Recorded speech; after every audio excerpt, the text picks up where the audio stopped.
Hey, this is Laura with Jot and Tittle Typewriters. I am doing another tutorial for you today. We're going to look at how to use a Coronet automatic. This is a fully automatic power return electric typewriter. This is the original Skylark Blue, I believe that's what it's called. One of the most popular colors with Smith Corona. And so we're gonna check this little guy out today to see how it works. All right, so if you're not familiar with Jot and Tittle Typewriters, please visit our website at jotandtittletypewriters.com and check us out. That your shopping on our website helps us cover the costs of the time and effort put into making these tutorial videos for you. Yay. I'm so glad that so many of you have found them helpful. Okay, this is an electric, you got to plug it in, typewriter. It must be plugged into the wall. No batteries, no chargers. Sorry about that, folks. So yes, you need to be near an outlet. Even though this is considered a portable typewriter, you do not want to schlep this guy around. It is heavy, okay? But it does come in a case with a handle. Yours probably did too, hopefully.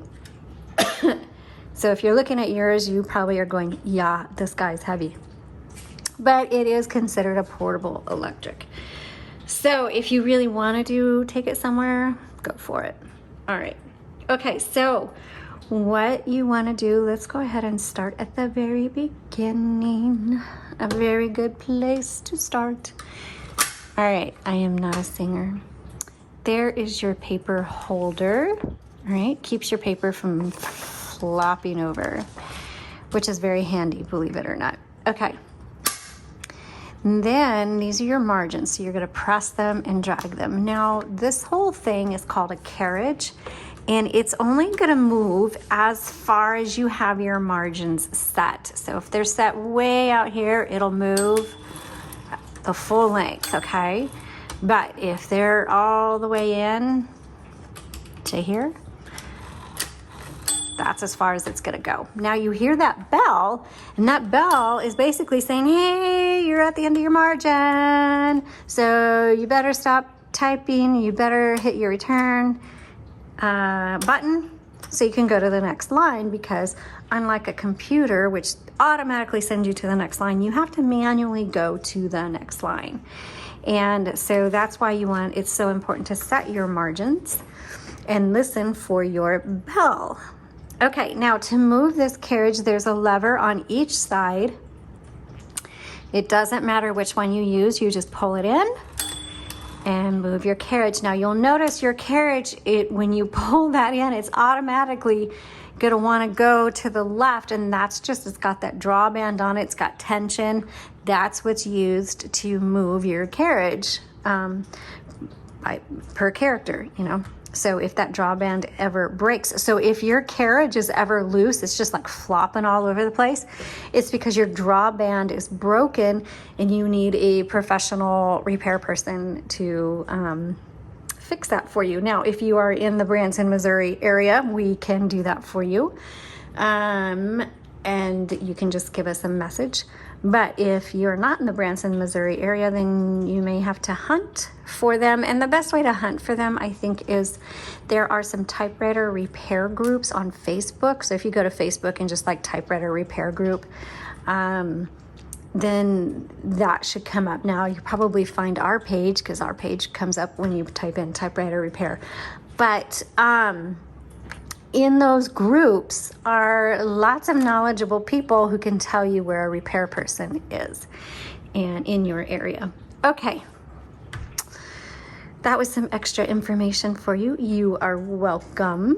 All right, again, this is the carriage. Your paper is going to go here, and we're going to do that here in a sec. In fact, we'll just do it right now. And you can just use regular paper. You can also use cardstock if you want. The thicker your paper, though, the more, if you get really thick paper, it'll probably bend it, but you can use cardstock in here, no problem. Make sure your paper goes underneath this metal bar. And when you load it, oh, look at that. It's perfect. It's even, but sometimes it's uneven. So you have this paper release right here. Release that, and then you can move your paper and get it to exactly where you want it. Re-engage. Oops, now it's crooked. It was better when I first did it. There we go. Okay. Now, over here, you're going to see 1, 2, 3. That is your line selector. So when you hit this return button, it's going to advance either 1 line, 2 lines, or 3 lines, depending on how you have it set. Now, we're going to open up this top by gently pulling forward, and inside you are going to see the escapement. And this is where you're going to find your tight bars and your spools and basically everything. So don't look at this too closely. I have not detailed this typewriter yet, so it's pretty dirty, but I wanted to do the videos. Okay. By the way, if you purchase a typewriter from us, we put in new spools, we clean it. Like this needs to be cleaned.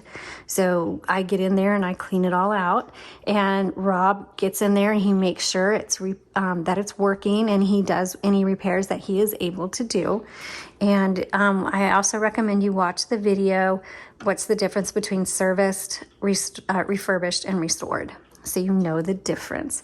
And please be aware, if you decide to buy a typewriter from somebody, a lot of times they just throw them up there, put those same price tags on it that people who work on the typewriters put on there, and they do zip, zilch, nada. No ribbon, no cleaning, no repairing.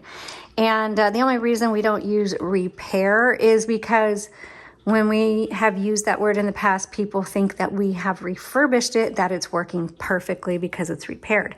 So we don't use that word, even though Rob does repairs on the typewriters. But we work with the original parts.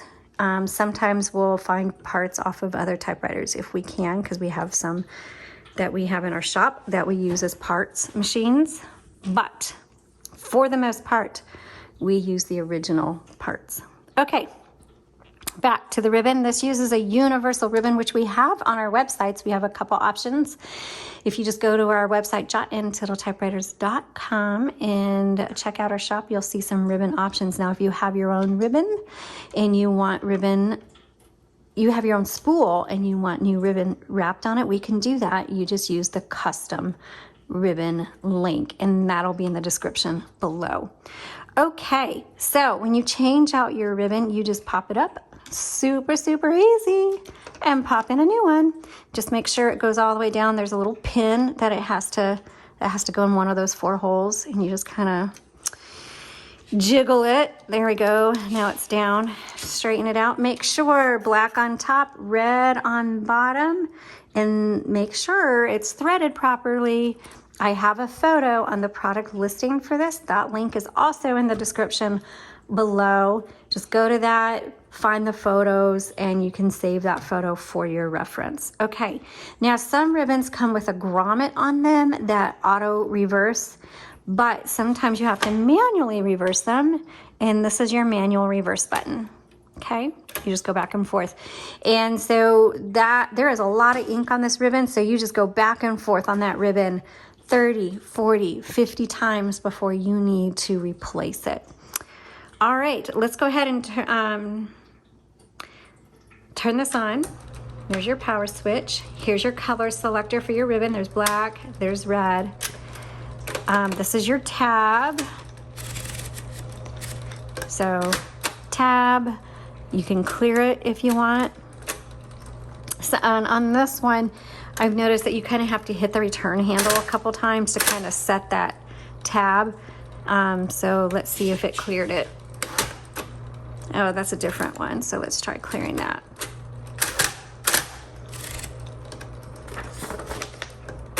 Yep.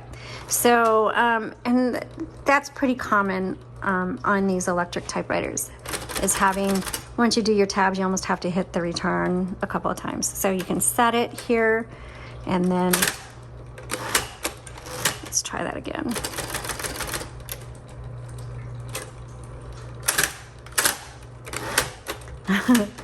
It was working for me earlier, but anyway, So you just need to mess around. That's how you do it anyway. Okay, margin release. This is when you hear that bell, it's at the end of the line. It's basically saying hit your return handle, but maybe you're in the middle of a word and it's gonna stop on you. See?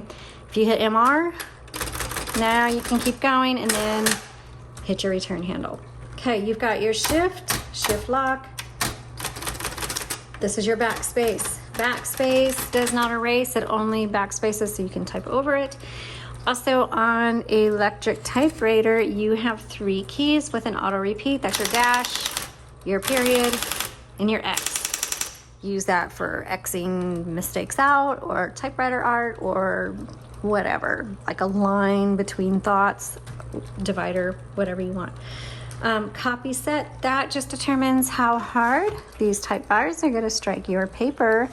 And it's just a personal preference. You just adjust it based on what you want, and you may not see a difference. I usually don't. Okay, one other thing. When you turn this handle, you hear it click.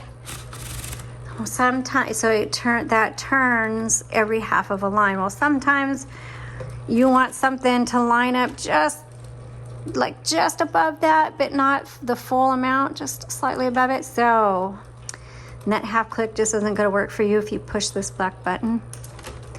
Oops.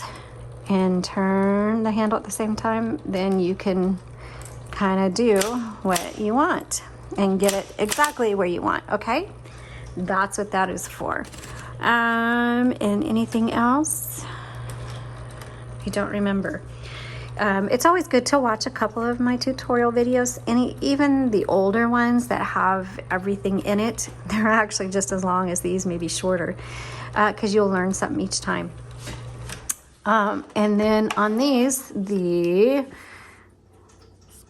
serial code is right here. And then you can go to typewriterdatabase.com, look it up. The 60s and 70s for Smith Corona are not precise. Really, it's just down to the decade. But you can do some research on there, and sometimes you can narrow it down a little bit closer. Okay, if you want to see a demo video for this, just click that link to the product listing. You'll find the demo video information in that product listing if you want to go see how it types. Thanks so much for watching. We really do appreciate you guys. Give us a like, thumbs up, subscribe, bell, all of that jazz. All right, have a good day.